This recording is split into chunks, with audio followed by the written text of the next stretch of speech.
Greetings, everyone, and welcome to another episode of the Critical Podcast. My name is Jimmy Good, and I'm your host, and joining me this week are our go-to podcast compadres, Mr. Joe Lever. Mr. Jimmy Good, good to see you as always. Thank you. And Mr. Levi Fletcher. Hey, guys. Thank you, boys, for joining me this week, and if it's your first time joining us, welcome. We like to talk about movies, games, TV shows, all that glorious stuff, but we're going to jump right into it. We've got some news this week. Let's start with a little company people maybe have heard of. Maybe, maybe not. Disney. You guys heard of Disney? You guys are a fan of Disney? I'm a fan, you know. A little private startup. I hear them now and again. It's a private startup. You know what's weird to think? Disney, I mean, back in the day was like a private startup. And, you know, he's asking for money and people were like, I don't know. Well, everybody starts somewhere. I would have bought in immediately. Oh, man, if I could go back. Trust me, I'm going to freeze my head. I'm going to live forever. Trust me. That's not been confirmed. Anyway, but apparently you had a thing against Jews, right? So maybe people, we don't know. I don't.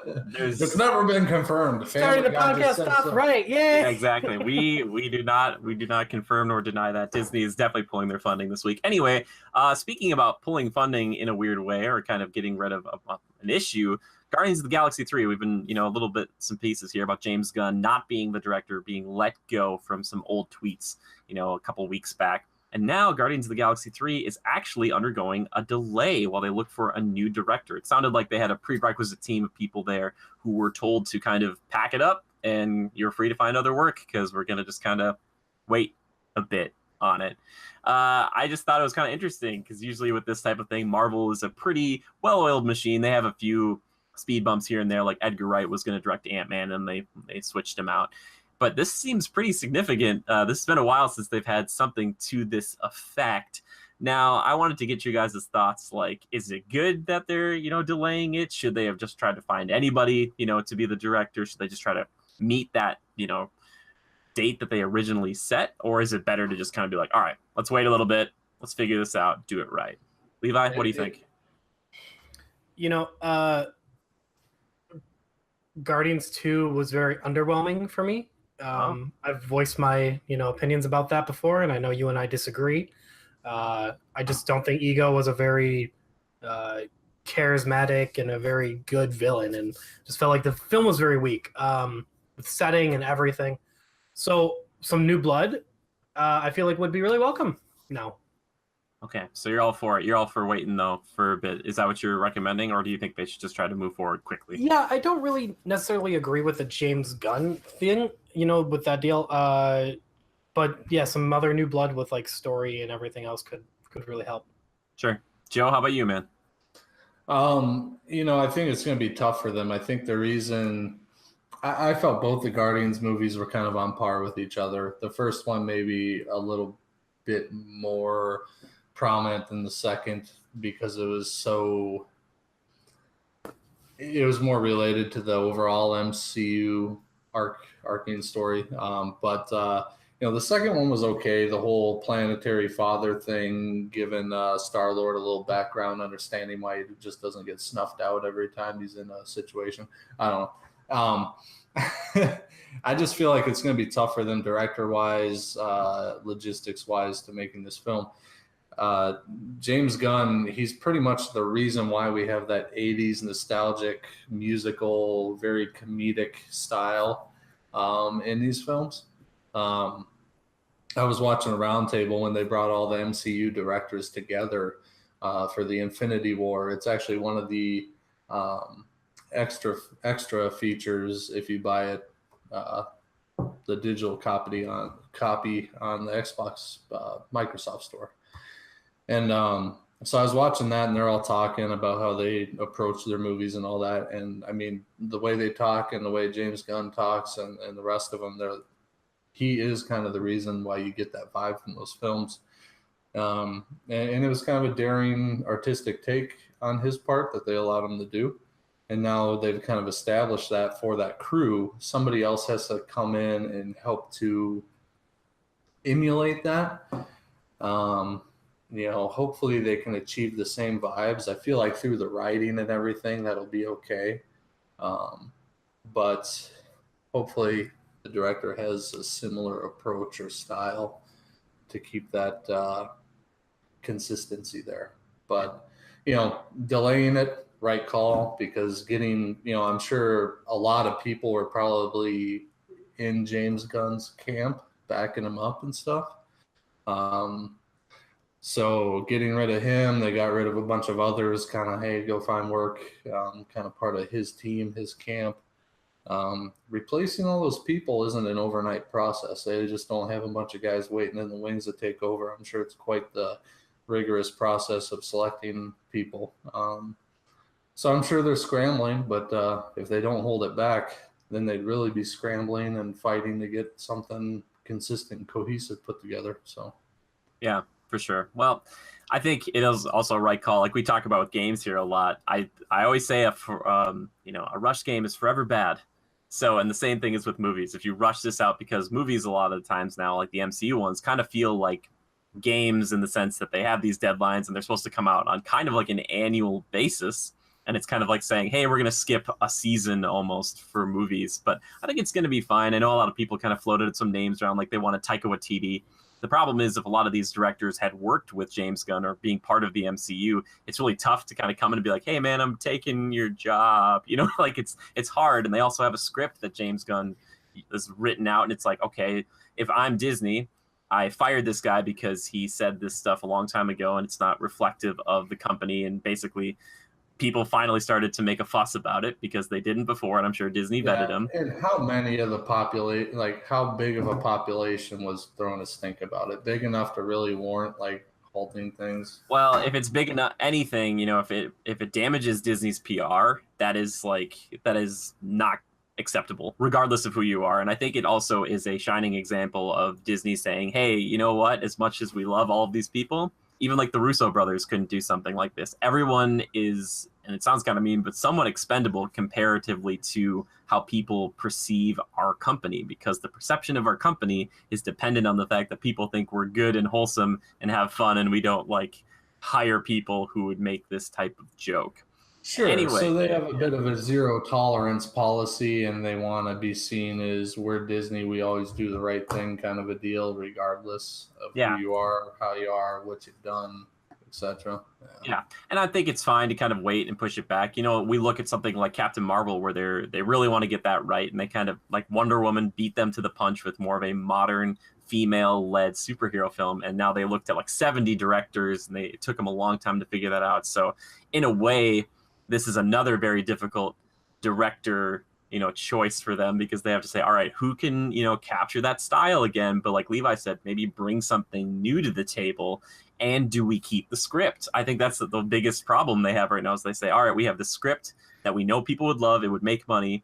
But if we make it now and we give him a credit, James Gunn as a writing credit, is that any better or worse than just letting him direct it, at some point? So I could see the pickle that Disney's in, and then the rumors floating around too that DC is trying to get James Gunn to come over and maybe direct like a Lobo or direct something else, maybe like Suicide Squad 2, or actually they already have some of Suicide Squad 2. They should probably put him in there for Suicide Squad 2, because that would probably be a much better film if he was directing it. I just feel like just put him in there, just take it.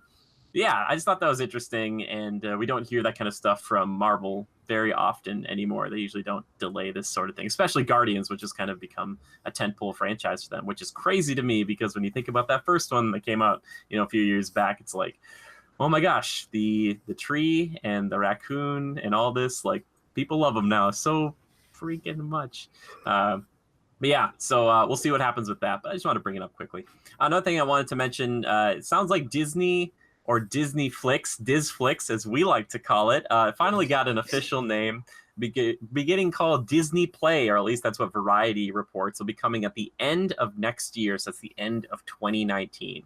And to be competitive with Netflix, sounds like they're going to try to undercut a lot of the other subscription bases between like $14 and $8. So like in between that $14 and $8 margin. So a lot of people are thinking maybe $6 per month.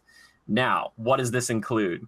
Apparently it's going to be launching. You'll have like your Dumbo. You're going to have all of your MCU films will be moving over from Netflix over onto this Disney streaming service. You'll have the Star Wars, the Clone Wars, and that new season will be on there.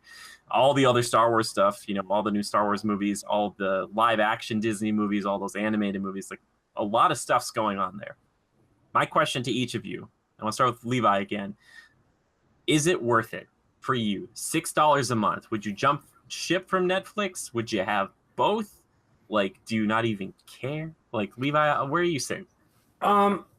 If there's one place that I can watch all my Disney stuff in, if they're, Marvel and Star Wars and everything for $6 a month, I'm willing just to add it on. Hell, I mean, Netflix should be smart and buy it back and just be like, hey, you can throw another $6 on your subscription and then you get Disney Pass too. You get Disney Play. They should do something like that instead of just separating. But well, the thing is, Disney doesn't want to play ball with them anymore, and now after that Fox acquisition, they own like controlling stake of Hulu, so they kind of want to have like that and their own streaming service, and they don't want to. Basically, what's been happening is Netflix has been paying Disney $300 million per year to actually get those movie rights. But now Disney's saying, all right, so we're going to need like, I forget what the number was. It was like 40 million subscribers or something to kind of like at that $6 margin or something like that. Absolutely. Every parent in America is going to jump on this right away. I mean, especially if they have that low price point to get their kids like Disney. Yeah.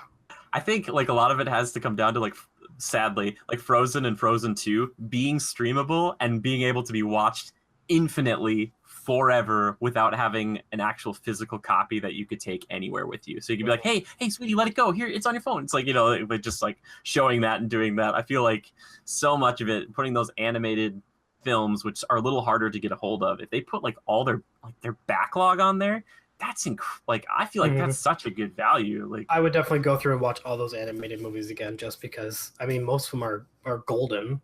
So. Sure. How about like the TV shows? Like you put Gargoyles on there, baby. You got like Tailspin, DuckTales, like, oh man, that'd be pretty good. Joe, how about you, man? $6 a month. You chipping in? You going in? No. No.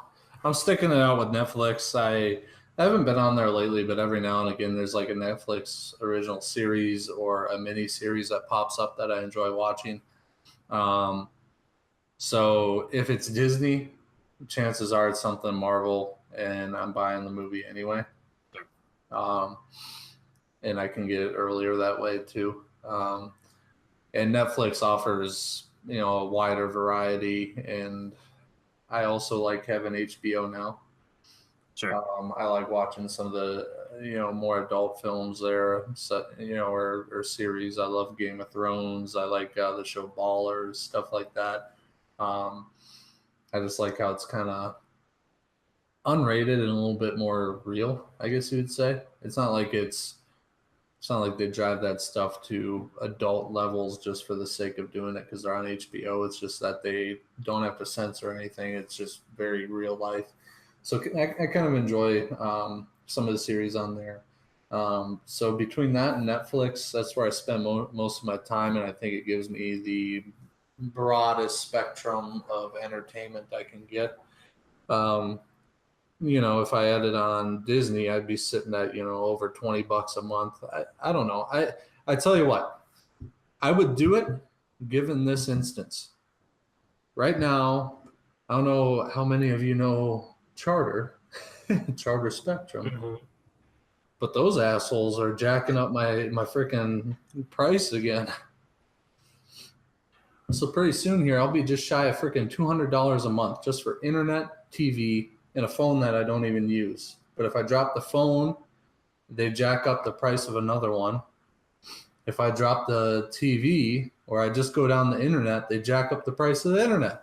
It's ridiculous. So if I get rid of all of it and just have internet for say $60 a month, then I go and get all these streaming services, and I can keep my price right around where I originally started with Charter, but still have all my entertainment and access to, good TV. So that's something that I'm kind of teasing right now. And if that does come to fruition, maybe it'd be worth $6 a month to have one more avenue of entertainment. So yeah, in that situation, it may be plausible for me. And I'm sure that meets, I don't know how you are, Levi, or yourself, Jimmy, but if you don't have like a cable subscription, then Hulu, Netflix, Amazon, all those kind of make sense.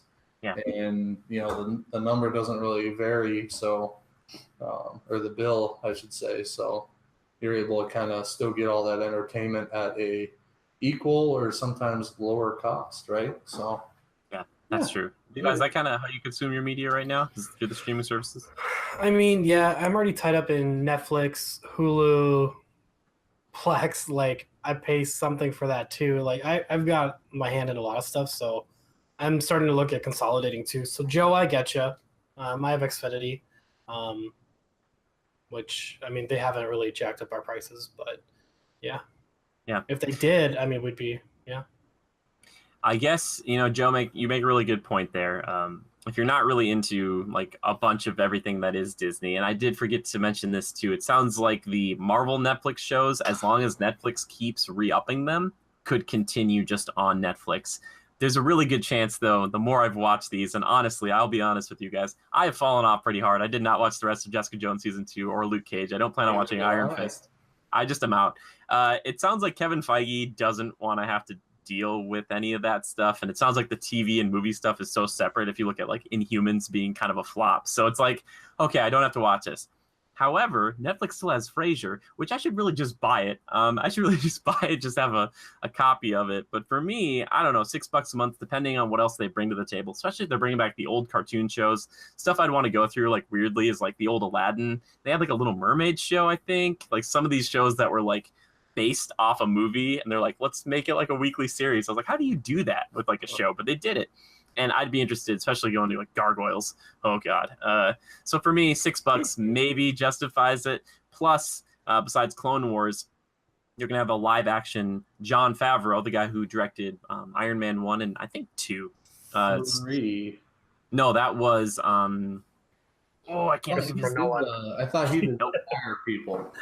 No, he was in it. He got hurt by the fire person. It was Shane Black who did that one. I did it. Okay.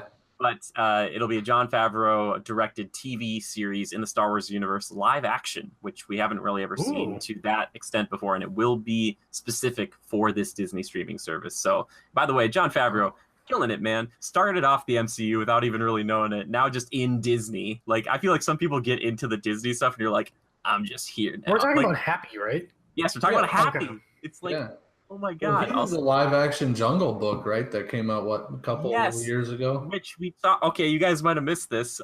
So they recently announced that, this sounds so horrible, but so they're changing the name of that new one that Andy Serkis is doing to Mowgli.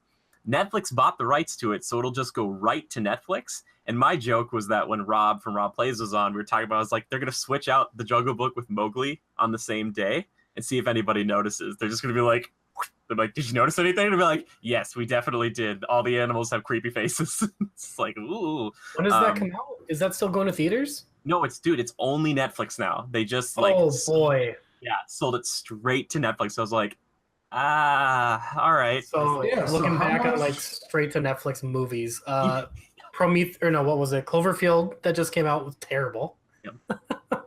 That's interesting. How much do movie makers and actors make off of a movie if it goes straight to Netflix? It's not like it's a full ticket price at the theater. It varies, I think, a lot between like if Netflix is making it in-house versus Netflix actually buying it outright like this. I haven't heard of too many that have done this specific thing. Maybe there have been, but it's just kind of flown under the radar. This one's always just been interesting to me because it was like Andy Serkis was like, we're going to make one too. And I respect the crap out of Andy Serkis. He deserves an Oscar more than anybody. But it was like, why do you choose to do this after Disney did it and will probably be better than what you're trying to do? I know what you're trying to do, but it's just like, it's too soon. It looks way too similar. It's like, why? Yeah, what's the point?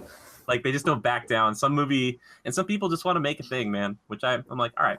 Anyway, for me, you guys know I love Disney, so I'll probably be there. I want to see more of like what's going to be a part of that, but it would be really nice to see some of these brand new releases and basically. Well, that's Star Wars live action. That's really cool. That's a huge thing, and it'll basically be like, Black Panther is coming to Netflix in September, and I think they said the last one will be it'll be Infinity War, and then Ant-Man and the Wasp will be the last ones to come to Netflix for now or forever, actually, and then they'll all move over to that Disney streaming service. But basically, then it comes down to, if you're like Joe, you might ask yourself, do I spend 3 to 4 times maybe as much for one movie forever if you really like it, like Infinity War, which you probably should, or do you you have it for that month and you justify the price of that $6 that month? Be like, okay, I watched this one brand new like Disney movie, brand new Star Wars for $6.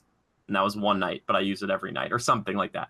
I don't know. We'll have to see what their backlog is comprised of. And now that they have like all the Simpsons and stuff, I don't know if that's going to be a part of it too. Because really, if you have that and Family Guy and all that other stuff on there, that becomes more and more of like a appetizing package for a lot of people. Because they're like, oh crap! And then it starts at 6, and the Disney's going to slow climb to 7. It's going to slow climb to 8. They'll just be like, eh.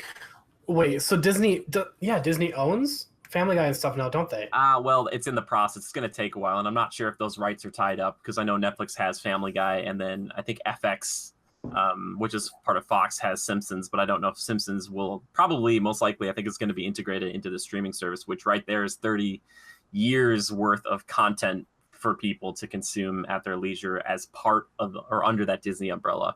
It just seems like the more and more they add, Joe and they'll start adding all the Alien movies if they wanted to, or they start adding all the Predator movies, or they just start like putting it all in there. Like you start to starving out Netflix if you do that and get the original kind of stuff themselves, because Disney will probably start making their go-to Netflix movies, as it were, Levi. Like they'll probably start making that because. Well, I mean, I could just see that being opening up a huge. It already has opened a huge can of worms because I can't imagine Disney being okay with Family Guy making a Muhammad joke that we've seen in the past. That's the problem with Family Guy. Yeah, we're gonna get a very like stripped down version of things now, and not to say that all the time for Disney. To give them credit, they've been getting more progressive lately. They'll just release it underneath a different thing. Like they had like Touchstone Pictures for a while, and that's where they put like their R-rated movies. So they'll have like a different like after dark streaming service. It'd be like Disney Plays After Dark, and it'll be like for 18 years and older or something like that, and they'll put Family Guy there, or they'll trade Family Guy for Spider-Man. That would be great. I don't know why Sony would buy it, but that's my dream. I also saw something about Amazon courting a bunch of people for their own original content. So it seems like a lot of these streaming services are trying to do their best to kind of get a lot of people who are prolific directors, and be like, hey, please join us, make movies for us, a streaming service, so we can, survive. So we're starting to see this movie landscape change a lot, which is fascinating. We're starting to see like people. I mean, so much more people are invested in Netflix now and Hulu that. I mean, within the next 10 years, are we still going to go to the movie theater? I think, isn't that scary? I really miss that experience, but that's the topic. I really want to make that a topic sometime, Levi, because I know I think there's like devices or things you can buy that you have to pay. It's like $200 or $300 for like a brand new movie, but like people try to like share that price and you can stream it at home or something. I've heard of these things, and I don't know if that'll be like the new age or if it'll just be like, hey, sorry, you can't release your movies at theaters anymore because nobody's like, people still want to see movies. Like, Levi, when we go, or Joe, when you go to the movies, like it's usually packed on opening night. Like there's still people who want to have that experience, but it's still an experience. Yeah. If that option was available at home, I don't know, man. Like, I don't know if people would be as keen to go in to see stuff. It's like, ugh. They're like, we're releasing the second part of Infinity War on Netflix tomorrow. Like, are you going to go to the theater? Like, no one's going to the theater. Be a riot. Oh, I enjoy the theater experience. The big screen, the sound, the snacks, the lounger, the people around you, the kind of the vibe I enjoy. And the getting out, you get out of the house, breath of fresh air. I still enjoy it. I don't think I could ever not have the movie theater. Oh, dude, I'm with you. I agree. I love it too. And I really think this should be like a full topic for another week, but we'll see how it changes. But this streaming service stuff is getting really crazy. And like you mentioned earlier, Joe, it's like you start to add up.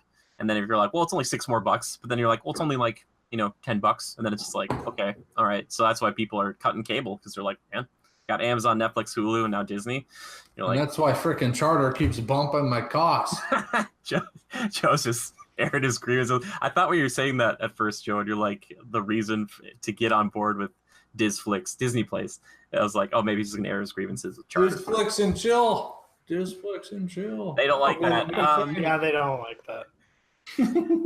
Speaking of things that Joe actually likes, we got some information here. Tom Hardy apparently has signed on now for 3 Venom films. That's right. Sounds like he is all in, and he said he's gonna see how people take it, and we'll just see where it goes. He loves the character. He loves playing both of the characters, Eddie Brock and Venom, or the symbiote.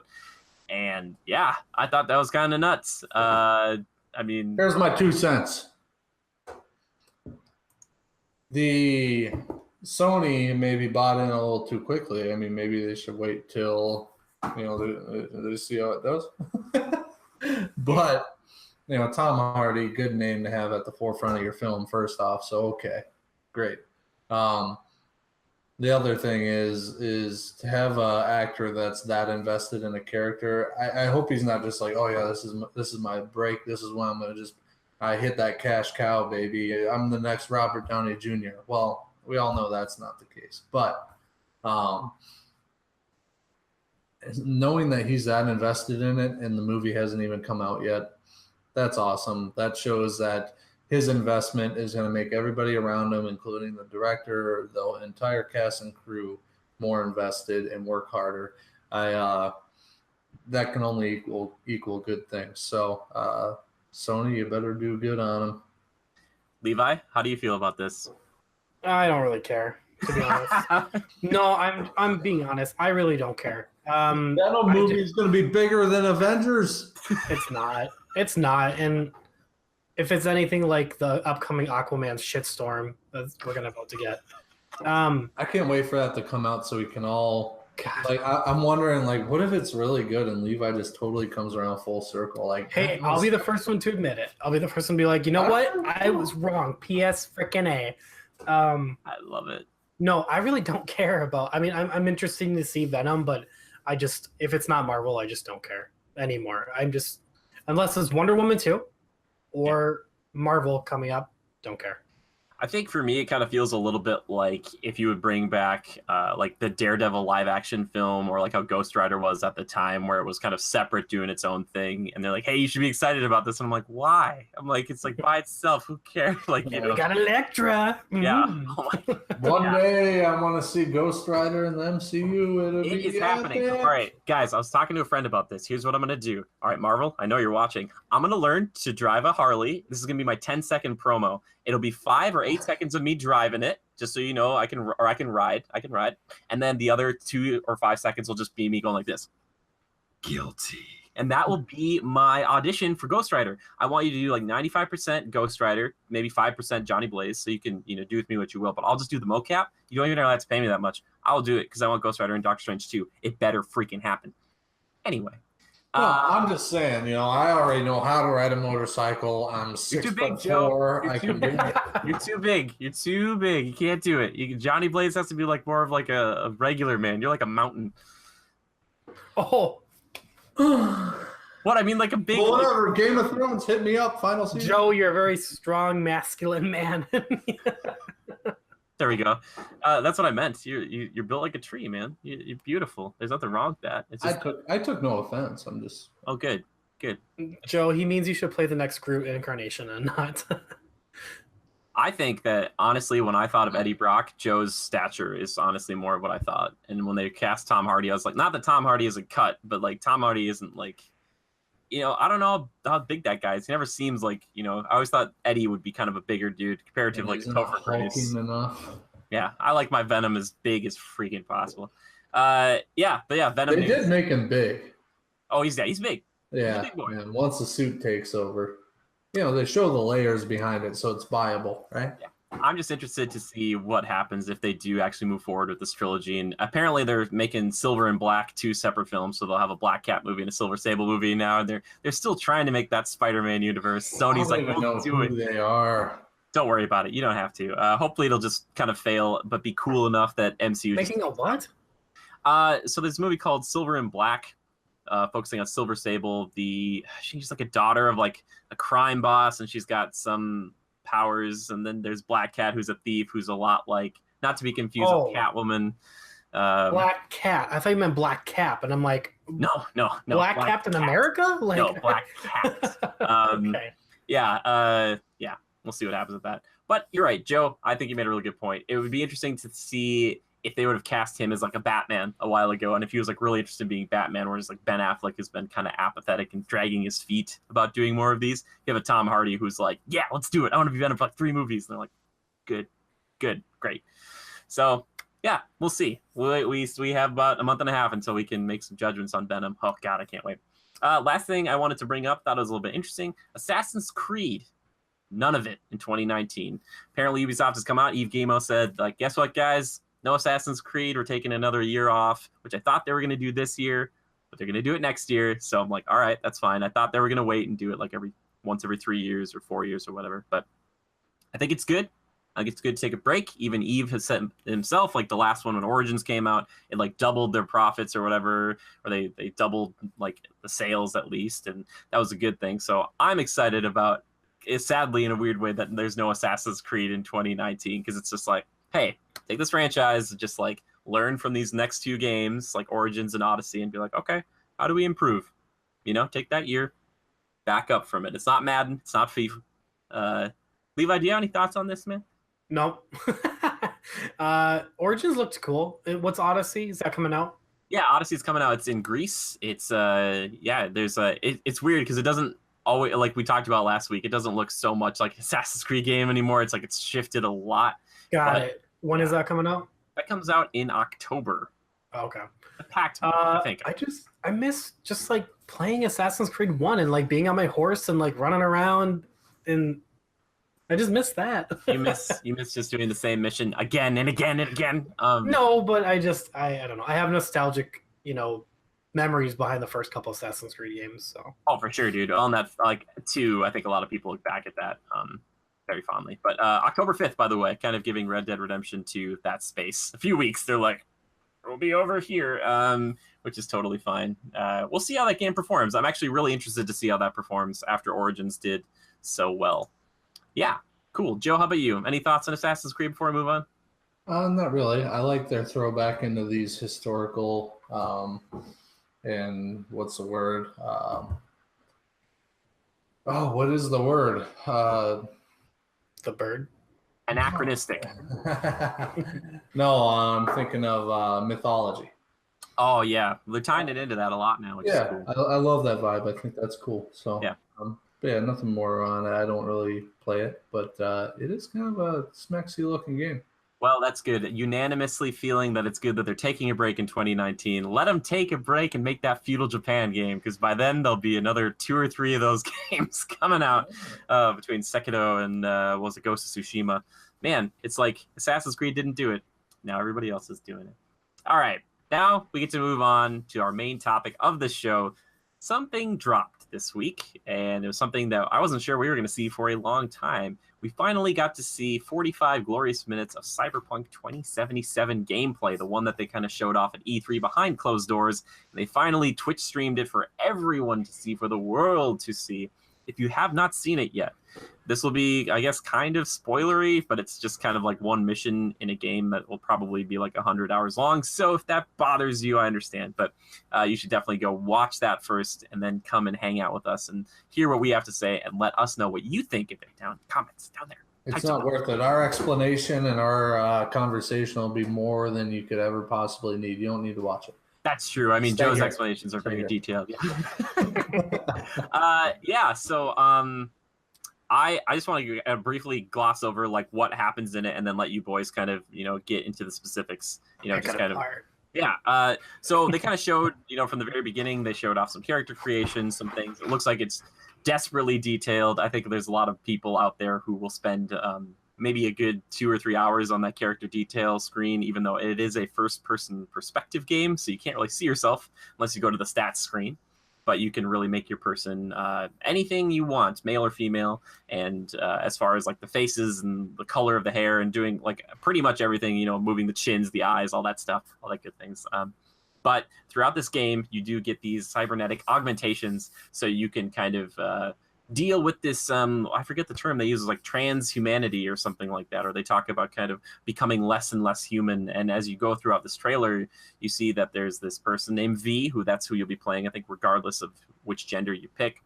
I'm kind of going through living the life of someone who is in this huge, like, kind of crazy future world over in California. Night City, I think that's the name of it. Northern California, yeah, not any redwoods that I've seen yet, but some interesting things about this game. I mean, it does seem pretty fully realized. They kind of show this character going through and kind of living a normal day, going on a job, because you're kind of playing, more of like an illegal, like arms smuggler, or you kind of do shady things, but everybody in the city does shady things to some degree. Anyway, they kind of show different interactions. They kind of have this narrator over the top of it telling you, at least in the demo, like, oh, what if you would have done it this way, or what if you would have done it that way? Well, they don't show that, but they kind of allude like, oh, there's a lot of different ways to play this, and there's a lot of different systems intact that allow you to have many, many things go down, as it were. So there's based on your choices, does it just keep unfolding, or do you fail? Could you actually fail? That's a good question. I think you could, usually in games like this, Joe, and I don't want to speak for like this one, say it definitively, but usually if you die, then it's like a restart. But if you like progress, even if it's not the way you wanted to, but you still manage to like get a completion on whatever objective it is, even if it's like a way you didn't exactly see like happening, then that will unfold from that. So that's why it's so interesting, because they do talk about that at the end of this, because she kind of goes and ends up fighting a bunch of people, and they talk about, they're like, hey, what if you went and did this deal a different way, where it didn't end in a gunfight, where you just bought this thing yourself, or if you tried to steal it in a different way, or just a lot of different options, or if you went in the beginning and you're like, let's kill everybody, which I don't even know how they begin to make a game like that, or program all the possible outcomes. Well, the cool thing, that's a great point, Joe, but this is not something that if you're like your first, it's not like this is the like baby's first video game. You know what I mean? It's not like the developers walked in and they're just like, all right, how should we make a video game? These guys, CD Projekt Red, has been making games for so long, especially the Witcher franchise, which has been typically, a branching narrative to some degree, but this one seems like even more kind of like in the gray area, lots of different choices and lots of different outcomes, because you're not playing Geralt of Rivia, the Witcher, you're playing whoever you really want to play, like kind of in a way you make that person. And I think that's pretty interesting. Levi, though, let's get into this. Initial thoughts, my friend. Do not hold back. Okay. I'm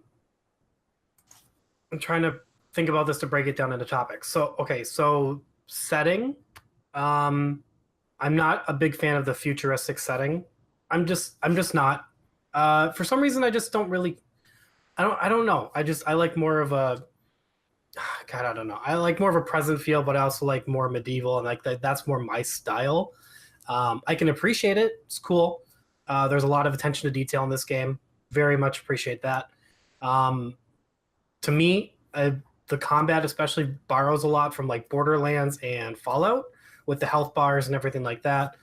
And that's cool. That's okay. It's really well done. The graphics are awesome. Looks very smooth. The gameplay looks fun. But I feel like it just is like a very big modernized Fallout game. Like this is what Fallout should look like.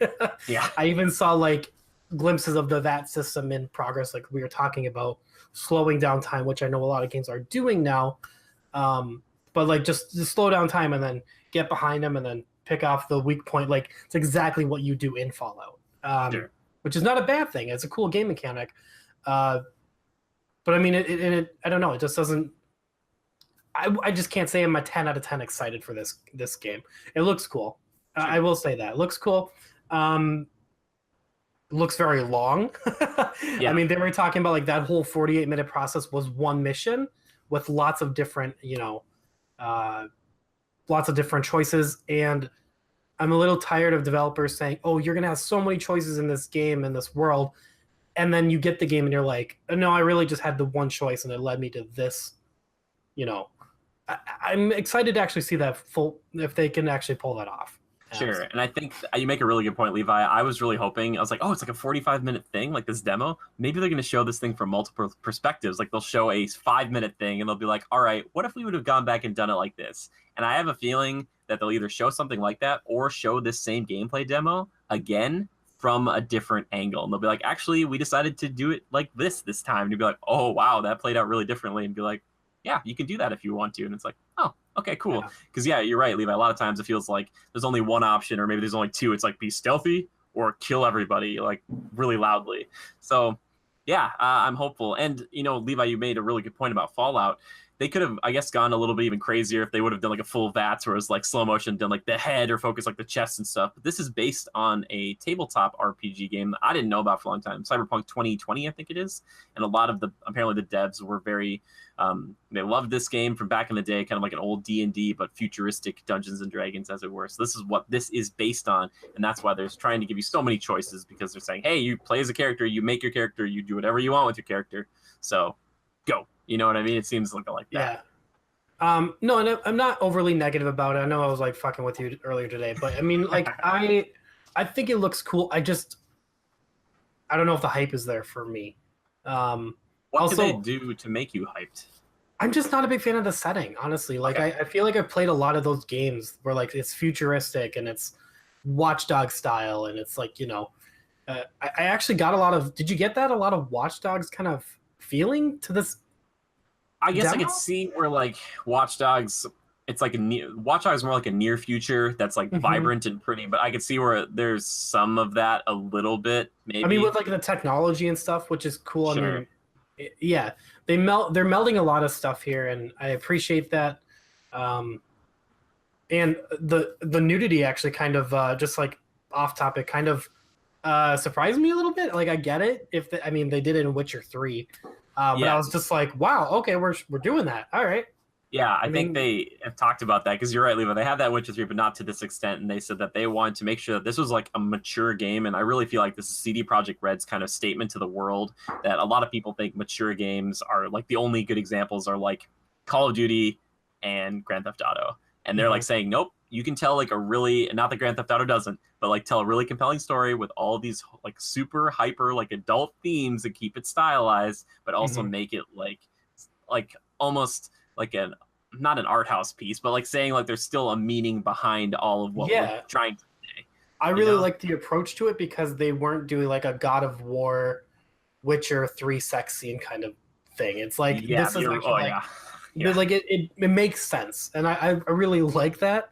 Not that like, oh, nudity, but like it's just like it's cool to see it done in a tasteful sense. Sure. Yeah. The question is now, can we romance just anybody and have like a relationship with them? Like you just find a person on the street and you just like, you strike up a conversation. Then you eventually like, I love this person and they died in a shootout. You know what I mean? Like, well, and is this multiplayer? I haven't looked into like the. Nope. This is for right now. This is a fully single player, first person perspective game. Even though I would just, I think that's smart, to do that. And I think a lot of people, myself included, when they said, oh, it's first person, I wish they would have shown this immediately, because so many people, like myself, who love The Witcher, was like, why? Why would you do this? But it's like, okay, it's very immersive. That's what they want to do. And they've shown why they chose this perspective. I think it makes sense. I think it makes sense now. Joe, I know that, and I was so surprised about this, but I sent this video to you, and you said you watched the entire thing, start to finish. And I was like, wow, they must have really captured Joe's attention here. What was it about this, man, that you're like, okay, all right, I'm in? Yeah, it is kind of surprising even to myself. You send me some of these now and again, and I knew it wasn't multiplayer pretty much right off the bat. I know. They say RPG, and I'm like, yeah. I mean, that's probably the only thing it's missing for me. I feel like if it did have a co-op feature, kind of like Grand Theft Auto, but it works. It would really kind of up the ante for me, and I'd be pre-ordering now. Which, side note quick, they do have, like, when you get in cars, you can do first person, but it also shoots the third person if you want to, as Grand Theft Auto. Yeah, it was like, I was like, okay, because I know, Joe, that was you always were bothered by that in Far Cry. You're like, why am I first person? I'm like, it's always first person. I'm sorry, buddy. Yeah, but I like that they did it first person. The technology really shows beautifully. The heads up display. You and I talked about this. It makes sense. Yes, because finally, that's actually what she's seen. I love it. I love it. So they really go all in with this is the most immersive game you can get. And I think it really is. The style of it all, the quality, it seems like it's there. It's on par, if not better, than some of the stuff we've been getting from similar games. I like that it's open world. The world, I know, Levi, you're kind of knocking on the environment a little bit, or maybe it's been done before kind of a deal, but I like that it's kind of Grand Theft Auto vibes, open world, larger than you can really explore in one sitting.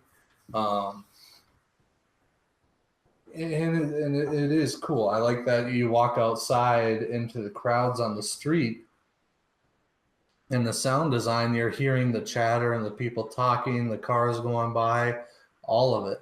It's not just like Grand Theft Auto when you're walking down the sidewalk and you hear one person talking because you're next to them, which is a lot in itself. But this, I think they outdid themselves in that respect. I got something that you'd probably like, Joe. I watched a video where they're talking to one of the producers on the game, and he said they were talking about destructible environments. They said, we would love to make this whole game have destructible environments like you see at the gunfight.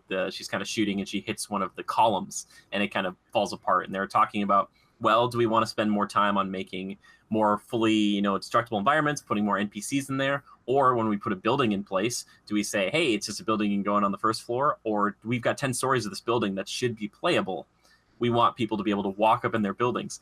I don't know if you're actually going to be able to do that in this game, but the promise of finally being able to go in just any building you see and really people being in there and living and working there is incredible. Because Grand Theft Auto had it for years. There's there's a few buildings you could do that with, but for the most part, it's that's just window dressing, just a big building. I mean, and that is very Bethesda-esque. I mean, to put it. Because, I mean, you see that in Fallout and Skyrim and those type of games. You can go into those buildings. You can go anywhere that's in that generated map. So yeah, it'll just have better facial animations, and it'll just be more meaningful. Yes. No. Gotcha, Bethesda. I gotcha. Yeah. No. Joe, sorry to keep continuing. No, it is really cool, and it just shows that their commitment to the total immersion is there. You talk about the nudity and the more adult content. And Levi said it best. It is done, at least in this mission or this gameplay we saw, it's done in a tasteful way that's realistic. It makes sense. It's not like they just pigeonholed it in there to just be like, hey, look at this, that'll get attention. It was it made sense. In the same way, so they were harvesting her tech that was in her body or implanted into her body, and so they had her in a bathtub on ice to keep her alive, kind of a thing, just like if somebody was stealing a kidney, right? So yeah, I liked it. I like that, and it does help with the immersion that it's that realistic, and it looks real. And as long as you're an adult and you can handle that sort of thing, parents watch your kids. You might not want to buy them this one, but I also really, the technology and the way that they, it interacts or melds with the characters, and that it's a common theme, and it's kind of crazy to think about if that was ever a thing. You had you could plug yourself in. Who knows if that's the direction we're heading, but that kind of surgical stuff, with your brain and all that, I don't think that's fathomable yet. But yeah, it's just interesting that technology that they implement and show off here really allows you to interact with everything in a very detailed manner, and again, helping with the immersion and just adding more just really cool attributes and characteristics to the game. I also, beyond the body tech and that sort of stuff, eye scanning, heads up display kind of a thing, I really enjoyed the weaponry. Her palm has a reader. She, when it links to a gun, it can up damage and that sort of thing. Or she initially, it reads up on her heads up display because of that link. That's really cool. I like that she can get a smart submachine gun, kind of like Titanfall smart pistol. And only I think it was done in a more appropriate way. It doesn't necessarily show it locking on and the bullet travel. It's just okay, there's one that we're locked on, or it's showing on the reader. You can just rapid fire at it. I thought that was really cool. Any game that can throw some sort of smart weapon in like that, that's neat. And then there's some sort of future military tech as far as weaponry goes and gadgets. We see the little spider robot that she purchases. I just love that kind of stuff. I think it's really cool to have something different than what you would normally play with. It's even beyond Call of Duty, beyond a lot of the first-person shooters you've seen.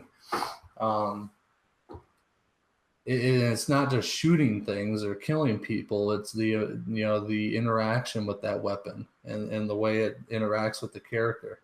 That's cool. I like the kind of like slow down deal that she could do. Like you can kind of like there's a double jump, so she must have some sort of technological, it makes her a little enhanced, so she can like double jump to jump on high platforms and stuff. But then when she can kind of like slow down time, or maybe she's like speeding up, which makes things slow down, and she's able to like sidestep people and you can shoot at them. That is really cool. Like some of the side steps she did with that like slow-mo feature and like shotgun to the legs and they just blow off. Dude. And the guy yells, "Out my legs!" It's like slow motion. Crying in my legs. I was like, yes. I loved it. Oh. Yeah, it was intense. It's a little graphic, but it's the kind of graphic that I enjoy.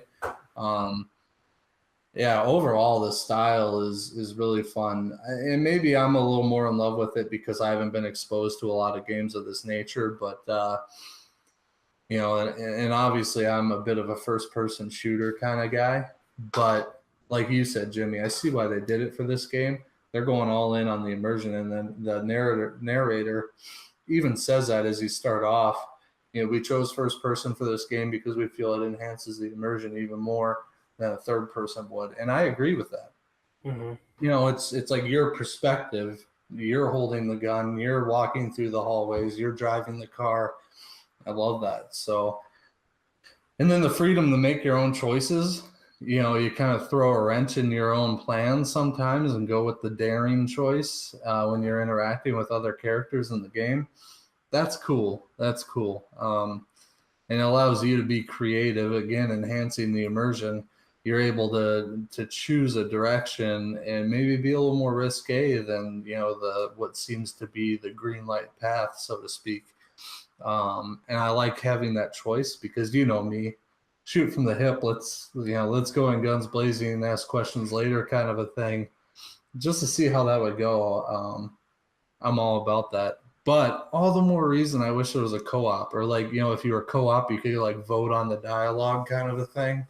50-50 split. Yeah, but it would be so much more fun with friends. Like if you could get a group of 3, kind of like Ghost Recon style, only more narrative, story driven.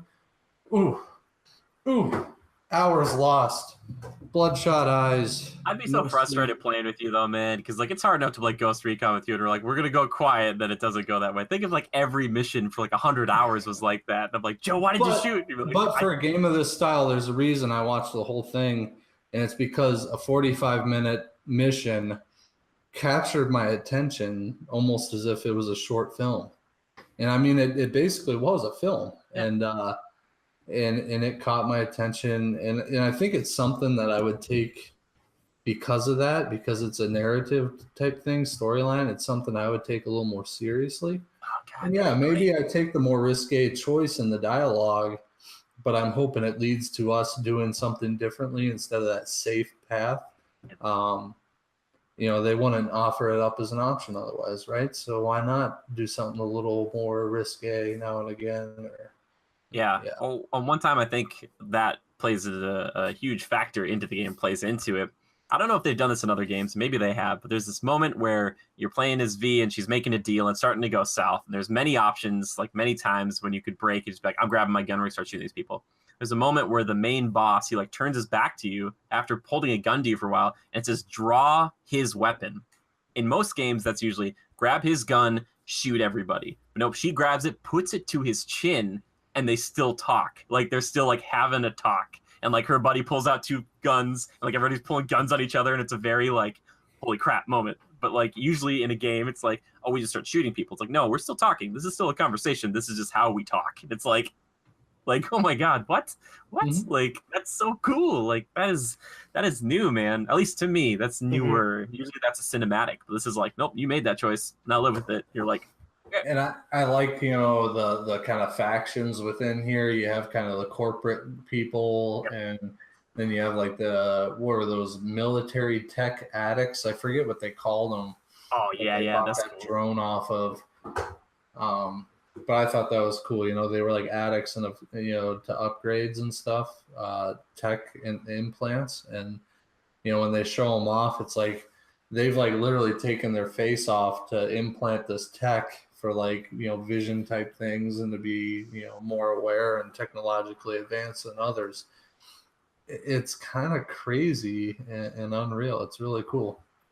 Yeah, I love that bit too. You know, maybe it's more on the midway point where she, you know, is sitting in the chair and she's getting those enhancements, and they kind of give her that new eye enhancement, and it's like, oh, there's your eyeball. We upgraded it, and it's looking at you, and then they put it in, and then it's like the heads-up display gets better, and you're like, oh, cool. Like, and then she's got like a new thing, like you said, with her hand, makes the gun do more damage. And one thing I was worried about is I tuned into that stream a little bit later, and I didn't realize she had the gun that did like the auto corrective aim. I was like, uh-oh, looks like their shooting doesn't look like it should be, but that was all on purpose because she was kind of the guy to shield up and she was kind of shooting, so the bullets would kind of curve around him.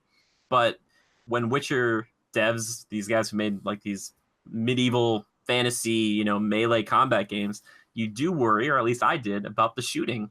The shooting looks really good. It seems like it's snappy. It seems like it's responsive. It seems like the damage numbers that Levi, you know, you kind of talked about, it's the Borderlands kind of health bar where it's like you kind of shows them like, okay, I'm killing this guy, I'm killing this guy. But at least in this game, it makes a little more sense because you have an eyeball that can like you can look at someone for a second and then like read stuff about them, and you're like, oh, cool. And you're like, I figured out this truck is like an armored tank, and I won't be able to blow it up, you know, or something. And I really love that. I'm like, okay, that makes sense a little bit. It's a UAV drone, but first person, which Ghost Recon really should figure out a better way to do that. But yeah, you guys mentioned a ton of great things. I will just kind of wrap up a little bit. I liked showing the player housing in the beginning. There's definitely a moment that is a big tease, and it shows like her armory, so to speak, and they show 2 spots on the wall where there's like swords, and I don't know if those were like her arm blades or they were just like regular katanas, because I was thinking, holy crap, if I can have a katana in like a futuristic game and just have that on my back at any time, just be like, you know, kind of like slice a dude. I was like, oh, plus those blade arms, so cool. I was like, I'm gonna make myself the Predator in this game. Like, that's my goal. I'm gonna turn into the Predator. Like, it was cool that they showed off the like kind of stealthiness that you can implement. You know, she used those what do you want to call them? Like pick arms. They're almost like what you had a see name on the for end of like an ice climbing pickaxe type of thing. And so she pops them out of her arms, and she's like clung to the wall up above the enemy, and she kind of hacks one of them so that they can't fire their weapon while she jumps on the other, takes them out, and the other guys are sitting there like, oh no. Batman, dude. That was really cool. Yeah, Batman-esque, Arkham style. Just cool. And that's an example of how they can take this technology and just make it so option endless, right? Yeah, exactly. Well, she even hacks into one of those guys and like finds out more information about everybody else in the building or something. At the one point, she like jacks into him. I was like, oh my gosh, like there's so many levels here. Like, can you do that to anybody? Like, crazy technical. And I was almost trying to figure, I was like watching that, like how do you use that? So this guy's linked to them. You can find out where they many tutorials, Joe. Many tutorials. Man. I was like 2 hours. But is it weird that so they show the one scene after the first little mission of her waking up. There's a guy getting out of her bed. You know, clearly they, you know, had fun the night before kind of a thing. And part of me wonders, it's like these people are so teched out, like her arms aren't even like real arms anymore. There's freaking, you know, blades in there. At what point, I mean, are they even human anymore? They're like kind of like, where's the humanity? And that's the question. That's what they were saying too. This producer was saying he wants you to kind of question, how far do you take your human in this game? Do you want to take them and like fully tech them out, or do you want to rely more on like all of your crazy like guns and stuff instead? It's like, a lot of choices. So many choices. Key phrase. And Joe, you pointed out something good. They kind of have that moment with that guy who leaves in the morning. That could have been the scene where they're like, oh, everybody's sexy, but they don't really show you anything. It's more, a lot of it's more kind of assumed. And the time that they show a lot of the nudity is like it's a human they pulled out of a bathtub, or this kind of cyborg out of a bathtub, and it's not supposed to be sexy. It's just a naked person trying to like save their life. And it's not like they're showing that a video game doesn't have to be like, oh, like old God of War style, Levi, like you said, where it's like, oh, it's the sexy ladies here, they want to have sex with you. It's like, nope, this person needs your help, and they just happen to not have any clothes on. So how are you going to save them? And you're just like, I'll walk out. I'll just walk out. Overlook the nudity and do the thing you're meant to do. But sure, like that whole, the foreshadowing or the hinting at the sexual relations, it's like that's one of the most like human nature type things. Or pleasures of the flesh, if you will, if you want to get artsy with it. But it's like, how human are they really? And is that even like it's weird that you think about it, but when you see that scene, you're immediately like, I mean, are they even human anymore? Is that even like a worthwhile thing? Or is I just want I want the romance options to be kind of nuts in this game, where you get to the point where you could see many people or just see one person, and then they get like information like, you told me you're just going to be at home tonight, and you lied to them earlier, and they found out like through their enhancements that you were like down at the docks, and they're like, what are you doing? You keep lying to me. And you're just like, ooh, I can't talk about that. No, what's interesting, so we keep talking about the immersion, and obviously the devs have talked about it and all that, but what really enhances immersion? I mean, think about this. With a lot of films, how do they really get you invested or try and capture your emotions or attention? It's through some sort of love story or love interest, right? So that has to be something that's really on the table in this game, I would think. Yeah, if they're smart, because with the whole, you add a little bit of a romantic element in there, and I think it's even more of a immersion enhancement, if you will. Not that I'm some sappy weirdo or anything, but I think it would be cool. It's just another aspect of a big open world game that you don't get that in others. Grand Theft Auto has strippers. Yeah, exactly. I mean, that's the most we've seen of that. So it could be cool, man. Endless options based in the future like that, all that tech. Where does it end? I don't think it could. And I think that's the cool thing about this game, is that like when a game comes around like this, and it feels like kind of to me like a step forward, even though on the surface, like Levi said, it can look like, oh, it looks like just Fallout or kind of like Borderlands in style. There's so many systems here. I don't think you start to peel it back and you're like, wow, this is very complex. And it's like, well, could I romance that one like corporate lady, and make sure that like in future that we are like on better terms or something? Or is there something that can make her hate me even more? Like stuff like that these questions, that's a good thing. It's good to not have all the answers and be like, oh my gosh, I don't know how this is going to play out. And it gets you excited, because that's what games should be about, fun and excitement. And that is what I think could potentially be in this game. And I'm really hoping that is the case, because it seems like there is a lot of potential, so much potential. So let me go on record right now. This is, you heard me just like, I don't want to say gush about, but really go on and on about how I enjoyed this gameplay. And remember, this is an RPG. When's the last time I talked about an RPG? I know. I was going to ask, where is Joe? And who are you? Well, in the beginning, building. They said like, yeah, it's an RPG, and they're like, all right, you guys noticed there was on a character like class selection screen for when you're making your character, and they're like, that's because classes are fluid, and we're not going to be like, hey Joe, you're going to pick like the heavy gunner class. It's like, no, if you want to be heavy gunner, you will buy heavy guns and use augments that make you good with heavy guns, or something like that. It's like, oh, that to me that's cool in a game, Joe. If it was like multiple people, I do like it when there's kind of class-based systems, because it's like, all right, I'm the healer, Joe's a tank, Levi's the damage, so we all know what our roles are, because if you're kind of all just like kind of good at everything, you can like screw the group over. But in this like circumstance, I think it's way better to be like, hey man, if you want to do all this stuff, you want to like tech yourself out in a crazy way and be a predator, you could totally do it. And I'm like, like, if it was co-op, can you imagine? So I don't really like the whole fact of having that partner following me around everywhere. Obviously, it's easier because he can kind of follow suit better. But could you imagine how cool it would be if you were like dependent on the actions of your partner, if it was a friend online?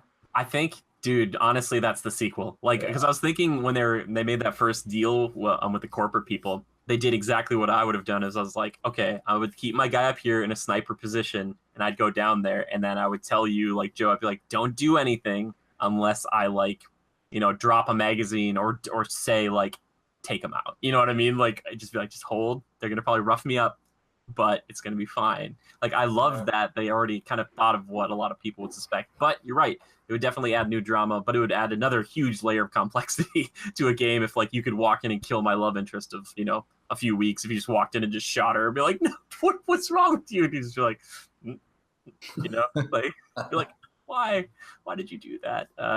Yeah, that'd be cool. Let's go double dating in games, guys. That'll be great. Or triple dating. That'll be great. Let's all be walking around with our significant others in video game land. Yeah, but I'm excited, and hopefully now that we saw the gameplay, I was worried we weren't going to see it for a while because the game wasn't, it's not ready fully yet. They did say recently that it is playable from start to finish. I don't know if that means that, like, hey, like, it's really good start to finish, or it's like we really need to polish this, and maybe they're going to wait still 2 years to do it. Maybe it'll come out in 2019. I just feel like if they're showing this stuff to us now, so yeah, it's not as far out. For sure. Yeah, it'll probably be next year. They immediately warn you. It's like, what you're about to see may not reflect what comes out in the actual game. Things are constantly being refined prior to release. They kind of warn you about that multiple times throughout, and they even have a little disclaimer text at the top, which is good. But I'm not worried. I mean, what are they going to change? Anything they change will only probably make it better. So, very cool. Well, and a lot of people like myself were surmising it would be on just the next generation of consoles. I don't know if it'll be at the very tail end of this one, and they're just going to push, Xbox One X and PlayStation 4 Pro and all these, and the ones we have, just Xbox One and PlayStation 4 to the max, and then be like, all right, but we also made one for the next gen consoles, and it, it looks even better or plays even better, or how much they're going to limit it, because there's going to be things that they're going to have to cut down on because they can't do everything with the consoles we have right now. You'll never be able to do that. So it's amazing what our consoles can do. Just diving into that rabbit hole for a quick second, our Xbox One, it's starting to seem like, man, is that an old console yet? No, it's not. But we've had it for a while. I mean, it's been, 3 years, 4 years almost? 2013? Yeah, 5 years. That's unreal. And think about it. What did you have to pay for it brand new? Like 300, 350?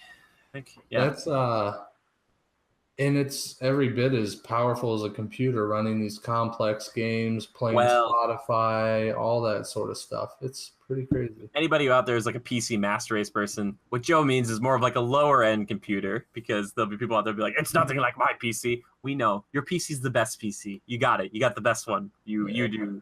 Whatever. But I know what you mean, Joe. They're getting closer. These consoles are getting closer and closer to being like computers, and that's the thing is with the next Xbox, might be able to switch out parts on it like a computer, and then one day Microsoft will be like, we're just selling you a computer now. They'll be like, what's it called? They'll be like, it's called the Xbox 240 or something. It doesn't make any sense. Windows. Yeah, then it's not such a split thing between computer or PC and console maybe, but yeah, I don't know. Will that ever go away? Mouse and keyboard versus controller? I don't think so. But I mean, part of me is just like, man, how can you prefer a keyboard and mouse over just the simplistic feel and kind of almost a cool feel of a controller, More accuracy? Sure, whatever. I don't know. I don't want to test it. I like a controller too, but I know people like mouse and keyboard. And for some games like any real-time strategy, I'm always taking mouse and keyboard. Oh, sure. I mean, I don't mean to, challenge it whatsoever. It's just, yeah, I don't know, personal preference. Yes, Cyberpunk 2077 doesn't matter where you play it. Hopefully it's going to be something people like. We talked about at the very beginning, but hypometer, Levi, Joe, out of 10 or out of 100 degrees on the hypometer, Levi, where are you sitting currently with Cyberpunk 2077? 7? Okay. That's okay. It's a balmy day. All right. That's okay. Joe, how about you? Yeah, I'll give it a... Geez. It's pretty warm. I'd probably give it a good 85, maybe. Okay. I tell you what, it'd be 100. Joe pulling a pie out of the oven. It's pretty warm. Wafting that scent. No, I would give it 100 if there was some multiplayer aspect to it, but 85 to 90. I just I know I would enjoy it. I just got to find a way to make it more of a social experience. I feel like say we were all online together party wise, but we're all kind of playing separately, or one of you is streaming. That'd be cool. Then we can kind of keep tabs on each other. Like, oh yeah, I just did this. Or are we doing the same mission? What did you choose? That sort of can thing. see in the future. It's going to happen. Dude, that could be fun, and that would probably be the best way for me to actually enjoy it. Because you know me, I mean, when I game, I'm typically gaming to like, yo, what's up, Jimmy? How was your day? Kind of a thing. So, yeah. I get why they're not doing it though. I look at Far Cry 5 and like the drop-in stuff, and like for an immersive experience, you don't want your buddy just like jumping in place for like a whole like while you're talking. You're like, dude, what are you doing? He's like, I'm just bored, and you're like, just stop it. You know what I mean? Like if it was trying to like an intense moment, like, dude, stop jumping around. They're gonna shoot you. And you're like, that's fine. I'm just gonna jump. You know what I'm saying? No, yeah, I feel that. Not to mention the complexity and the time it would add to developing it, but DLC. Yeah, I just picture like a Ghost Recon type deal, but more narrative and immersive. But whatever. Imagine Ghost Recon. The next one they make is like Judge Dredd style, and we're all judges, and we have to play through like a cyberpunk place. It's like multiple large buildings like that, but it is co-op, and you have to go through. Now that would be pretty sick. Judges. Oh, I'd play that game. Or Dreads. No, he's only the one Dread. Just called Judges. Yeah, okay, so Levi's at 7 or 70. Or Joe, you're at like 80, 85, which is good because I thought for sure you're going to say also 7. I was like, Joe, gosh, just for like a half hour. Levi's like, yeah, I'm still right there. After me, I'll go with Joe. I'm at like 85, maybe 90-ish. I'm really excited about it. Was this out of 100? Yeah, we're out of 10. Still 7. Yeah. So 8.5. Degrees. I have a question for you guys. Would you upgrade your systems for this game? Ooh, I don't know if there's any game. I know a lot of people are doing it for like God of War, I think. I don't know. Maybe if I knew what it was coming with and it was like a significant step up, like for the game. If it was multiplayer, I would. Just like you put in that co-op, I'll upgrade. Yeah. You hear that? You just made $600 on me plus the game cost. Yeah. Do it and you got me. I've been debating it. I'm like, do I want to get an Xbox One X? And I kind of do. Well, yeah. I'm interested to see also. Levi. Xbox One X. Well, the problem is like, if we find out more information about Project Scarlet, like the next Xbox, because like it's hard for a lot of people who have had one Xbox, for 5 years, and it's like, well, do I buy one now or do I wait a year and a half when they announce the new one and then just get that? The fact that that's looming out there is what holds a lot of people back from doing the One X. I mean, clearly. They did that as just a little bit of a spoon feed to tide everybody over, I guess. Wet the palate. But I think they're gonna have to outdo themselves a little bit and add in some more immersive things to the next console. It might be more computery, for sure. to where you don't even really open your laptop much anymore. It's all right there on the console. Or, it links to your computer and you pull up a screen, and that's how you can like Skype through the Xbox, but it pulls up the screen chat over here on your computer. And, or, it's linked in with your Twitch, to device. I mean, the whole device to device linking and controlling other devices on your phone, all that is becoming more of a prominent thing now. And almost everything does it. The next console, you may be, controlling it more with your phone than anything, or you can be at work and be doing things on your console at home, or you can already do that. Yeah, you can to a certain extent. I just, like you're going into a game on your phone and it's linked through, and you're able to, upgrade a few things for when you get home or something of that nature. I think we'll see more of that where it's able to really capture you from all directions and just more features. I like to be able to multitask. Like I know you can play Spotify there now. That was like a recent thing. They added Spotify to the consoles, which, yeah, they used to have that snap the window thing, or I guess they still kind of have it, or you have them running in the background. If they can make that a bit more, what's the word? Like user friendly and fluid. If they can add things like that, that would be really cool. Those are things PCs are a little better at, where you can multitask with other things in the same device. So I'm sure we'll get more of that. That'll entice me to get the next console. I just show me the games. That's what I care more about. Give me the good software, because then I'll get it. Plus with this, I'm not sure how much better it'll look. It's like when you go to like a Best Buy or Target and you see all the TVs on the wall, and not to say that Xbox One X versus Xbox One, original vanilla are exactly the same, but if I take them home and you put them side by side, I'll notice the difference. If I take it home by itself, I'm not going to be like, oh man, this one's far worse and inferior. So I don't know. I don't know if there's going to be one game, even if it's CyberPunk, to upgrade, all of this just for that. Absolutely. Yeah, but we'll see. But either way, we want to know what you guys think about Cyberpunk 2077. Leave a comment down below, or you can tweet at us. Let us know what you're thinking about it. I know we got a few tweets about it. We'll read them off here pretty shortly. But yeah, just interesting, big information coming out after E3, after Gamescom. They're like, and here's it for everybody. It's like, oh, cool. I wish you would have done that in the first place. Anyway. Did I talk too long about it? Did I say too much? You said just to find. No, Joe, that was the main topic of today. It's beautiful. We love it.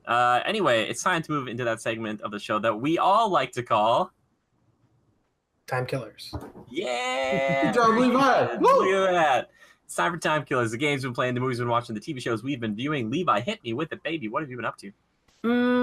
Streaming some Halo. Streaming some Halo tonight. Halo Master Chief Collection, Halo 1, right? Master Chief Collection, yep. Halo 1 as of right now. Waiting for Moolah to get a PS4, to get Dragon Quest. Working. Not much else. I mean, I'm still watching My Hero Academia, playing Pokemon Go. So keep watching My Hero. Who's your favorite character in My Hero Academia right now? I don't know their names.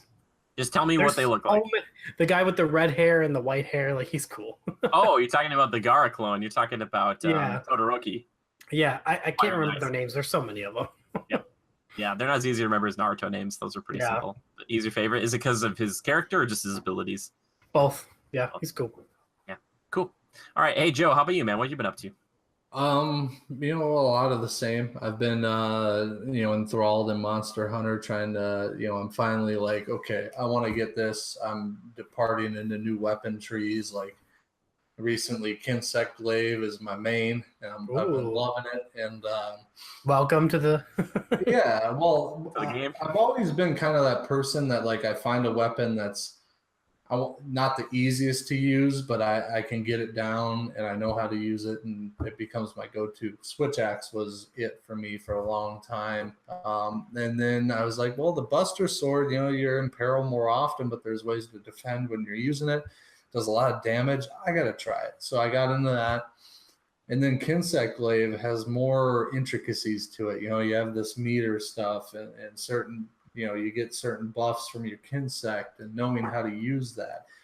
I just love it. And I love having something separate from you and your melee attacks that's doing something and helping the team all the while.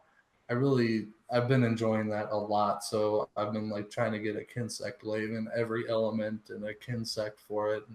And the Kinsect itself really adds a little bit of a variation that kind of refreshes me. It's like, oh, I'm going to switch to this one, and this one's pretty cool looking. Check it out, guys. I love that. So, and recently, my main has been it's the high-end Nergigante version of the Kinsect Glaive.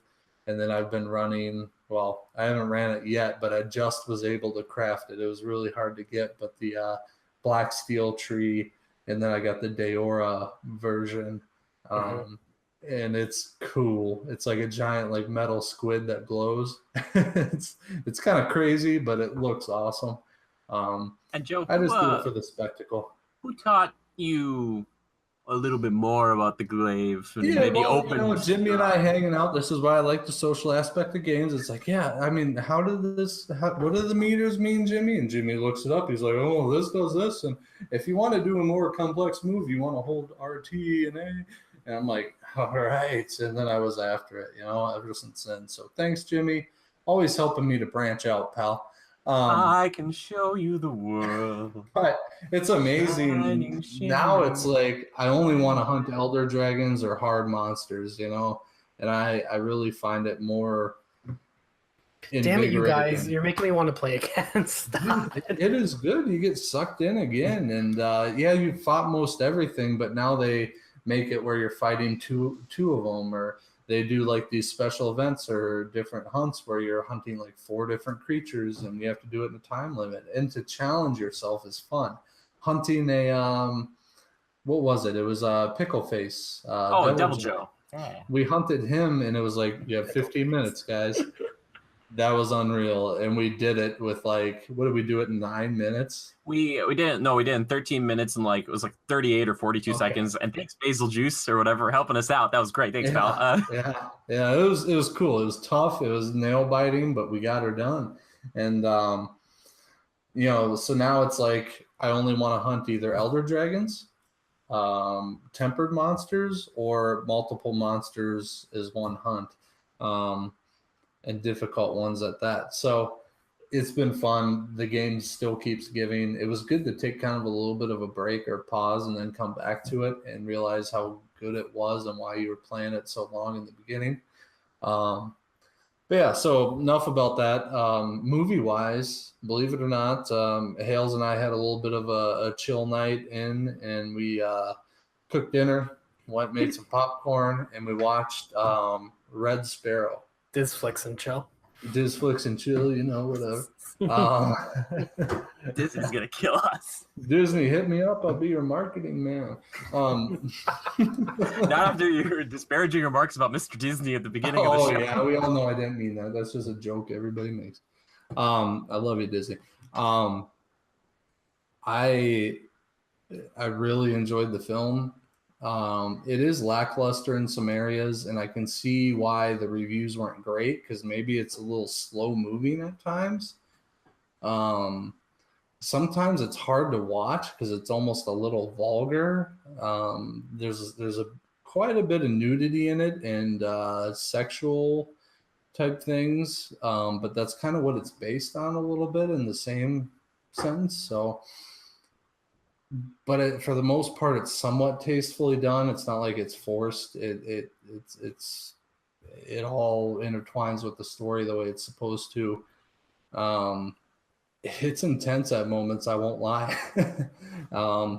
If you like Jennifer Lawrence, you may want to watch it, even if you don't like it, and maybe rewatch it. But not saying that's me. I'm just saying if that's what you're into, go for it. But. She is an excellent actress. I thought she did a really, really good job in this film. It's not something that's like, it's kind of a thriller. It's not high action by any means. It's a thinker for sure. And it's a serious tone the whole way through and through, but it is interesting how it all comes full circle. Some of the character development is slightly lacking, but when you really think about it, they didn't mean that much to the story. Excuse me, I got to breathe when I talk. But yeah, I don't know. I enjoyed it. It got like less than 50%, like 40 something on Rotten Tomatoes, but I feel like it deserved a little more. What would you give it? Out of 100, I'd probably give it a good 75, 70%. Okay. It's not your typical fast-paced movie, but it's 2.5 hours long, and it really engages you, I guess you would say. Sure. But it's shocking at times. It really is. So interesting. Yeah. Cool. That's about it for me. All right, well, I got some bad news for you boys about Monster Hunter World. I've been playing it a lot lately, like too much. Back in pretty hard.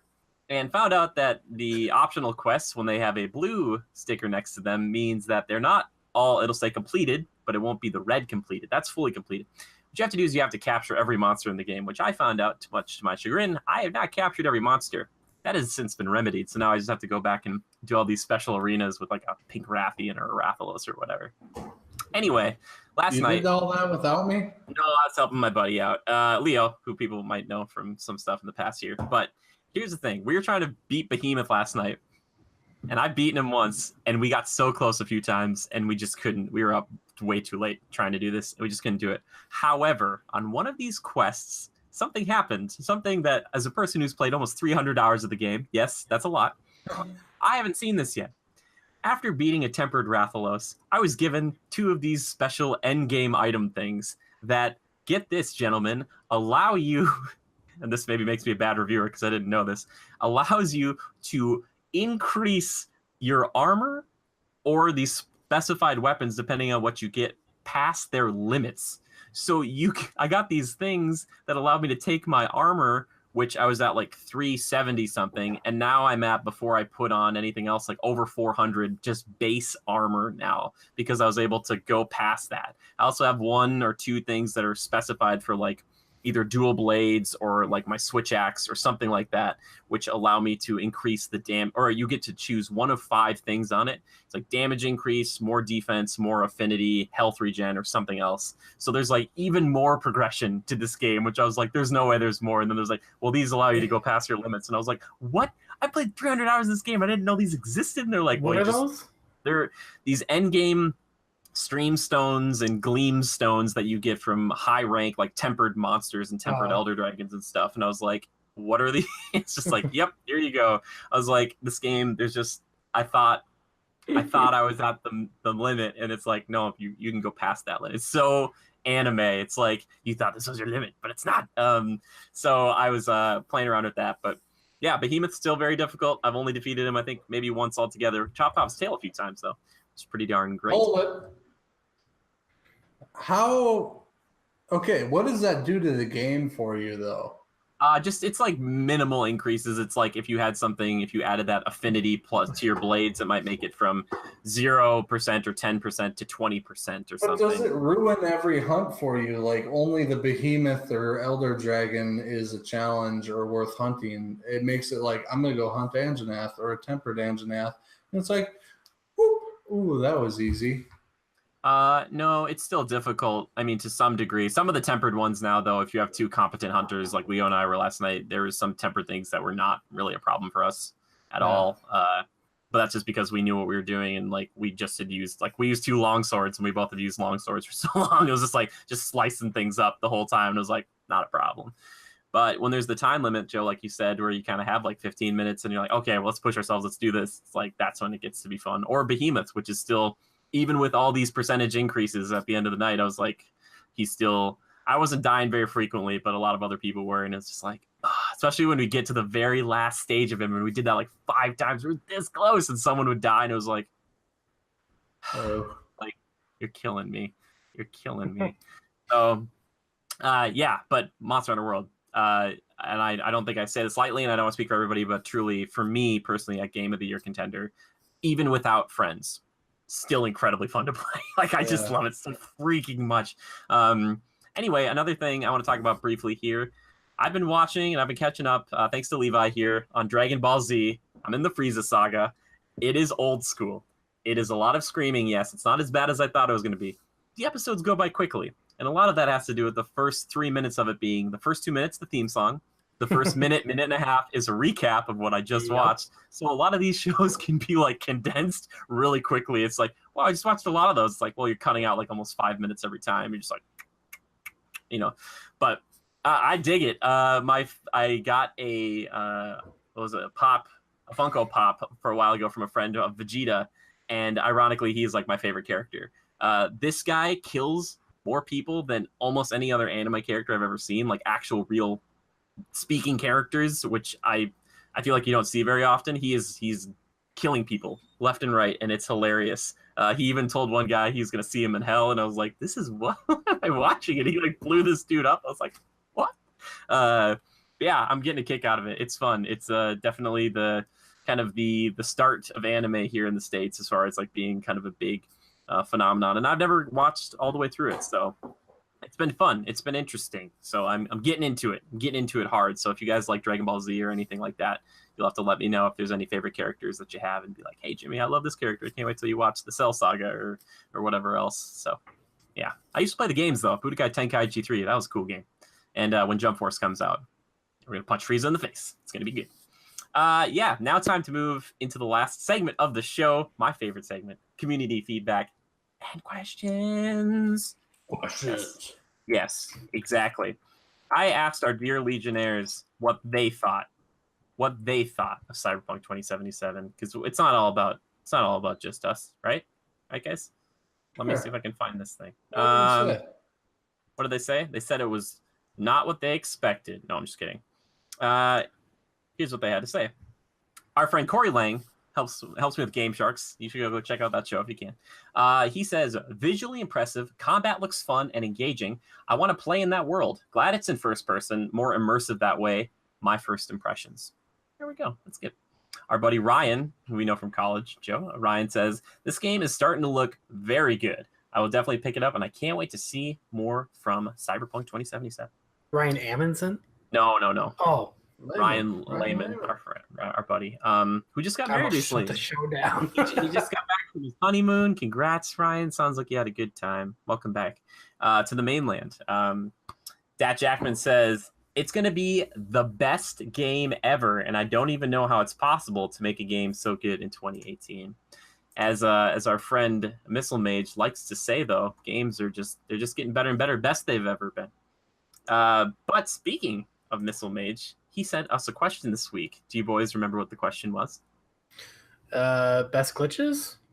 Yep. What are your favorite bugs/glitches that you have experienced in games? Do you prefer ones that are funny, or ones that you can exploit to do silly things or give you an advantage? Levi, you got one for us? Yeah, I like the ones that you can exploit to do silly things. And fans of Halo and Halo 2 will remember that there are a ton of bugs that you can do, a ton of glitches that you can either like double jump or just like spin the Warthog around or spin the tank around and just get to high places. And yeah, a lot of is that like a bug or a glitch that allows you to do that sort of thing? Absolutely. Yeah, you're not supposed to go up to some of these places on the map where you like can only see like, you know. That's true. I saw you driving the Warthog up through like something the other night. I was like, oh, he's driving it inside indoors. It's like driving this big Jeep with a gun, and you're like, all right, just drive it up. Yep. Well, that you can do. I mean, that's part of the game. But I mean, like, I'm talking, maybe I'll do like a little bit of it on the stream, but there's some places on the multiplayer map that you can like get really far on. And yeah. Cool. I know one that came to mind for me right away is playing Far Cry 5 recently with Joe, and there were some pretty wackadoo bugs, and there always are in open world games, but watching Joe basically be like in a helicopter that like wasn't existing around him and just seeing him float around. I love the silly bugs where it's just like there's explosions and stuff, but it's just Joe just floating through the air, like, and there's nothing around him. It's just something so comical about that. It's just like, or you just watch your friend just go, what happened in that game, Joe? You just like would skyrocket up into the sky like 2 miles, and if you didn't have a parachute, you'd die. Like once in a while you'd load in and it's just like you just shoot straight up and you're like, oh, like yep, Superman. Yeah, that's probably the only one that comes to mind for me, that rockets and machine guns of fire appearing out of nowhere and just me floating. Yeah, that was a good one. I was trying to think of some older ones that were good on like older games that I used to like, but I never really got into that whole like glitch kind of like trying to speed run culture or anything like that. So I never really looked into it. I was more of just like putting in a cheat code to do something, to have like infinite health on the second playthrough or whatever it was. But yeah, I was trying to think of other glitches. Levi, do you have any other glitches? The Halo one, that kind of your big one? No, not really. That's all I can really think of. Yeah. Today's games, there aren't a lot besides like the Far Cry example. Things are pretty polished, yeah. They have like invisible borders now, and sometimes though you get like, I know I was watching a review of We Happy Few, and someone was just like, they showed this person on the street who was like sitting on a bench, but then they were slowly off the bench and they were like going down a sidewalk like away from you, and they're just going it's like bye. I like the Grand Theft Auto ones that they show off on PC. Oh dude, there's some like, you're totally right. There's some really wackadoo ones on there. Like, yep. There's one I remember seeing and I was like, oh, that's really messed up. Can you think of one, Joe? I'm trying to remember which one. Oh, from Grand Theft Auto? Yeah. Well, like on PC, I know you can do like some of those insane jumps and you thread the needle on a building or something through a monument of some sort. After you jump off the top of a mountain on a motorcycle, and you can kind of like work the motorcycle to kind of like almost like fly. The semi-truck one, I know that's an actual in-game thing, like in the console and all. But the semi with the pusher on the front, or no, you can like the way they did on PC, they took the semi, typical vehicle you're driving around, but they like glitched the trailer out so it's on the front of the semi and you're pushing it and it's angled up and like the rest of it's like into the ground. And you're just driving it around and cars are going up the ramp of the semi trailer roof and just flying over you like crazy. That one's kind of cool. There have been others, but I mean, those are most memorable, I think. So, yeah, it's like watching those guys try to line up like 60 cars trying to stop that train. They're like, we'll get this thing to stop. And they're like, that train never stops. They even try, like, what do they try? They put a boat there. They put buses. They put semis. They put any big thing, tanks. They put everything and anything they can in front of it. And you cannot stop the train. Can't stop that train. Can't stop it unless you play Just Cause 3, and you could definitely stop that train. Obviously, anything in that game will stop it. Really, I mean, like a pebble, that thing will just go flying off the tracks. You're like, all right, well, it's not a passenger train, though. It's just a cargo train. But yeah, I think, guys, believe it or not, that's going to do it for this week's show. We had so much to say about Cyberpunk. I think that'll be good for now. But if you guys ever have a topic or a question you want to send in to us at any time, if you're listening to the show right now, leave a comment, leave a question, or tweet at us. You can tweet at GoCritical. That's capital G, capital C. Or you can tweet at me personally. I'm at JimmyGood013 with that hashtag Critical Podcast. Very simple. Just put it together so we know what it's about. Or just say question for the podcast. If you have a question for Joe, you can tweet at Lever_627. And if you have a question for Levi or just want to tell him, he's great, you can tweet at I'm at Levi Fletcher. Exactly. Wonderful. Perfect. You guys just nailed that this week. Look at that. Joe's, you really get it. You did it. I'm so proud of you. I want to, Levi talked about it before, but we are streaming over at twitch.tv/critical reviews. I'm on there Mondays and Fridays typically, and Levi's over there on the weeknights, sometimes on a lazy Sunday stream. Some of my favorite streams, honestly, are the ones, Levi, where you just hop on at like 2 or 3 on a Sunday and play till like 7 or 8, and you're just like, I'm just playing games, man. You can step by if you want to. I really appreciate that. What we haven't done in a long time, though, guys, is the 3 of us playing together on something and getting a buddy stream going. I'd be down for that. Do that. I wonder what game we could play. Overwatch. Oh, I guess Jimmy's sick of Overwatch. Yeah, you heard it here, everybody. Yeah, well, it's just I'd say, I put 200 hours into it, but I've already admitted it playing like 300 hours of Monster Hunter. It's just that Monster Hunter is so much more complex, and you have to be a team in Monster Hunter. Overwatch, you can be a lone gunman and be an idiot and ruin it for the whole team, which happens, because there's people you can't coordinate with everybody. But like Monster Hunter is so much like, hey man, can you flash pod this guy? I need to like heal up, and it's so much about that. It's so gratifying to work together to defeat something. There's something about that to me. I understand what you're saying. I enjoy the multiplayer of Overwatch and the competitiveness of it. I enjoy that. I know not everyone's going to be a stellar match or anything, but it's still, there's something about that game that I never thought I'd like such a funny, colorful, animated game, but it is just like, man, it got me. It really did. If only we could coordinate those ultimates. Just can't seem to do it. It's like, it's all right, I killed Tracer. But that's good because Tracer is the worst. Most annoying character in the game. I don't care what people say. She's any character that can go back in time and heal themselves. Worst. That's why I play her now and again. Yeah, Joe's like, I main Tracer nowadays. Still a fun game. I hop in once in a while. I hopped in with like the ham and stuff. It's pretty fun. It is, yeah. Also, I want to promote, shameless plug for myself. I just released a Diablo 4 wishlist video talking about Blizzard. You should definitely check that out. I put a lot of time and effort into it, but I want to know other people's thoughts. If they made a Diablo 4, what they put and what they'd want to see in it. And it features a lot of Jorn Ever's art, which is really great. He made this wonderful picture where I drew out like stick figures of like Diablo in the middle and of like 4 Nephilim fighting him, and he took that concept and turned it into this beautiful piece of art that is just spectacular. So you should definitely check that out.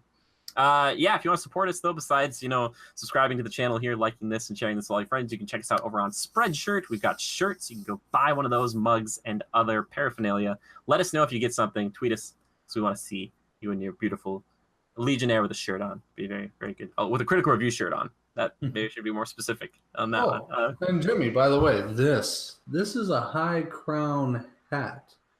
I don't like. It's not like I'm talking to the manufacturer, man. I can't like be like, hey, Joe needs a high. Like whatever they give me, I'll take whatever they give me. I want to thank a few people. I want to thank This Is Dale for our intro, outro music, and I want to thank the one and only Yoran Evers, who we're talking about right there, who is just the best artist on the planet. He's actually working on something right now. Brief synopsis for you: when David opens a mysterious box that transforms his arm into an alien weapon, he at first uses it for good to right the wrongs of his high school.